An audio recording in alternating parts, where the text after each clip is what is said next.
ನಿಮ್ ಯೋಗ್ಯತೆ ಬೆಂಕಿ ಹಾಕ. ನಿಮಗೆ ಮಾನ ಮರ್ಯಾದೆಲ್ಲ ಅಯೋಗ್ಯ. ಏಯ್ ಇದೇನು ಡ್ಯಾನ್ಸ್ ಕುಡಿಯಕ್ ಬಂದಿದ್ದೀರಾ ಇಲ್ಲಿ? ಏಯ್ ಅಸೆಂಬ್ಲಿ ಮಾಡ್ಕೊಂಡಿದ್ರ ಡ್ಯಾನ್ಸ್ ಮಾಡ್ಕೊಂಡಿದ್ದೀರಾ ನೀವು? ನಿಮ್ಗೆ ಮಾನ ಮರ್ಯಾದೆ ವಿರೋಧ ಪಕ್ಷದ ನಾಯಕರೇ ಇದೇನು ಮಿಮಿಕ್ರಿ ಮಾಡಿಸ್ತಾ ಇದ್ದೀರೇನ್ರಿ? ಏಯ್ ವಿರೋಧ ಪಕ್ಷದ ನಾಯಕರೇ ಇದೇನು ಮಿಮಿಕ್ರಿ ಮಾಡಿಸ್ತಾ ಇದ್ದೀರಾ? ಮಾನ ಮರ್ಯಾದಿಲ್ಲ. ಮರ್ಯಾದೆ ಮಾನ ಇದ್ದಾರೆ ಯಾರು ಈ ರೀತಿ ನಡ್ಕೊಳಕಲ್ಲ. ಇದೇನು ವಿರೋಧ ಪಕ್ಷನ ಇದು? ನಾವು ಧರಣಿ ಮಾಡಿದೀವಿ, ಇಂಥ ಎಲ್ಲ ಕೋತಿಗಳನ್ನೆಲ್ಲ ಬಿಟ್ಕೊಂಡು ಮಾಡಿಲ್ಲ. ಕೋತಿ ತಿಮ್ಗಳಿವು. RSS ಅಲ್ಲಿ ಹಿಂಗೆ ಕೂಗಿ ಕೂಗಿ RSS ಹಾಳು ಮಾಡಿದಿರಿ ನೀವು. ನಿಮ್ಮ ಅಜ್ಜನ್ ಮಾಡಿದ್ದೆ.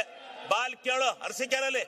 ಏಯ್ ಅರಸೀಕೆರೆಯಲ್ಲಿ ಬಾ ಕೇಳು, ಕೊಪ್ರಿ ಬಗ್ಗೆ ಹೇಳ್ತಾರೆ ಯಾರು ಹೋರಾಟ ಮಾಡಿದಾರು ಅಂತ. ಉತ್ತರ ಕರ್ನಾಟಕ ನ್ಯೂಸ್, ಇದು ಕನ್ನಡದ ಉಸಿರು.